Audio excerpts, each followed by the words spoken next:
Buffer विलयन को समझने के लिए, बफर विलयन कल हमने पढ़ा है, बफर विलयन को समझने के लिए हेंडरसन का समीकरण पढ़ेंगे।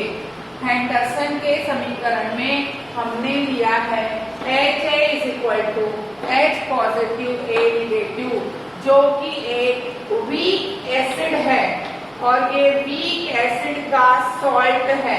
ठीक है, हमने लिया है वीक एसिड HA जिसका वियोजन एक उत्क्रमणीय अभिक्रिया होगी, उसे हमने वियोजित करके क्या बना लिया, H पॉजिटिव A निगेटिव। ये उस दुर्बल अम्ल का लवण है BA जिसका वियोजन अनुत्क्रमणीय अभिक्रिया होगी और ये बनाएगा B पॉजिटिव और A निगेटिव। अब हमको लगाना है द्रव्य अनुपात की क्रिया नियम, जो हम इस वाले भी समीकरण में लगा सकते हैं, जो कि दुर्बल अम्ल को प्रदर्शित कर रहा है। क्योंकि अम्ल है इसलिए हम लिखेंगे Ka is equal to active mass of H positive into active mass of A negative upon active mass of HA, upon active mass of HA। चूंकि हमको उस विलयन की अम्लता निकालनी है, अम्लता हमेशा हाइड्रोजन आयन सांद्रण से ही सिद्ध होगी, तो हम हाइड्रोजन आयन सांद्रण को बाहर कर रहे हैं समीकरण में। तो अब हम लिखेंगे H positive ion is equal to Ka। Ka क्या है, अम्ल का वियोजन स्थिरांक, अपॉन HA ऊपर आ जाएगा बटे A निगेटिव। यहाँ थोड़ी सी चीज को समझ लो, HA जो है वो अम्ल था तो हम अम्ल का लिखेंगे और उसकी सांद्रता को हम C1 से प्रदर्शित करेंगे। A निगेटिव लवण से आया है, उसकी सांद्रता को हम C2 से प्रदर्शित करेंगे। अब A निगेटिव कहाँ से आया, लवण से आया, इसको थोड़ा सा समझ लेते हैं। देखो, जब हमने H पॉजिटिव A निगेटिव लिखा तो ये निगेटिव A निगेटिव जो था वो किसका था भाई, अम्ल का। और यहाँ पर जो अम्ल का A निगेटिव है वो तो अवियोजित हो जाएगा, हाइड्रोजन आयन को बाहर निकाल के अम्ल को लिख रहे हैं, तो ये जो A निगेटिव आएगा वो लवण का A निगेटिव प्रदर्शित किया गया है यहाँ पर, इसलिए हम यहाँ A निगेटिव जो लिए हैं वो लवण से लिए हैं।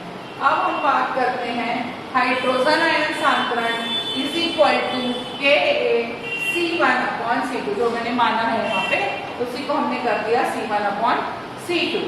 तो C1 एसिड के लिए है और C2 सॉल्ट के लिए है, तो हाइड्रोजन आयन सांद्रण बराबर Ka एसिड बटे सॉल्ट। इस समीकरण में सबका लॉग ले लीजिए, log base 10 of hydrogen ion सांद्रण is equal to log base 10 Ka, जब इंटू में होता है तो प्लस हो जाता है, log 10 एसिड बटे सॉल्ट। ये दोनों इंटू में थे इसलिए यहाँ पास प्लस आ गया लॉग लेने पर, log 10 एसिड बटे सॉल्ट। इस पूरे समीकरण को दोनों तरफ माइनस से गुणा करना है, माइनस log 10 हाइड्रोजन आयन सांद्रण is equal to minus log 10 Ka minus log 10 acid बटे salt, minus log 10 hydrogen ion सांद्रण is equal to minus log 10 Ka minus log 10 acid बटे सॉल्ट। तो pH is equal to pKa minus log 10 acid बटे salt.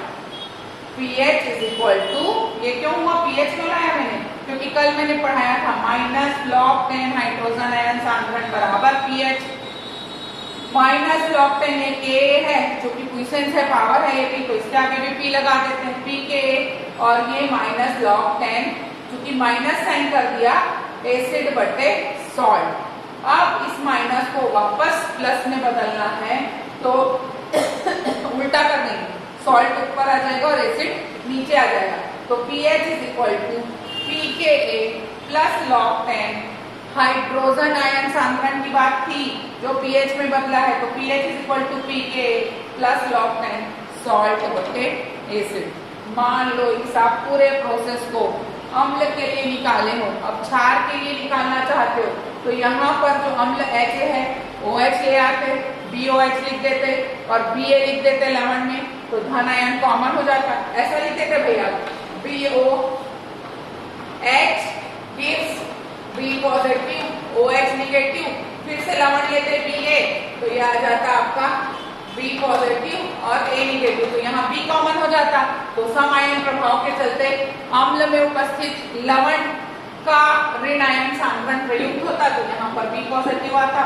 तो जहां जहां आपने A लिखा है सब जगह आपको B लिखना पड़ता, और B लिखने के बाद आपका जो फाइनल फॉर्मुलेशन आता वो आता POH is equal to PKB plus log 10 salt बटे बेस। तो ये आपका होमवर्क है, जिसका क्लू मैंने आपको दे दिया है कि आपको क्षार में कैसे बनाना है। इस पूरे हेंडरसन समीकरण को आप क्षार में कन्वर्ट करेंगे सेम करके। एक ही परिवर्तन है, जो एसिड है उसी की जगह आपको बेस लिखना पड़ेगा, इस एसिड की जगह बेस लाना पड़ेगा और पीएच की जगह पीओएच लाना पड़ेगा। बाकी कोई परिवर्तन नहीं होंगे, तो आपको रिएक्शन में दिख जाएगा कि आपको बनाना कैसा है। तो ये आपका होमवर्क है, इसको आप रेडी करेंगे। अभी हमने इस चैप्टर का न्यूमेरिकल नहीं किया है, हम धीरे धीरे आगे बढ़ के फिर एक दिन पूरा न्यूमेरिकल में बैठने वाले। थोड़ा सा और चैप्टर का बच गया विलेयता गुणनफल, उसके बाद हम न्यूमेरिकल बनाएंगे। Thank you.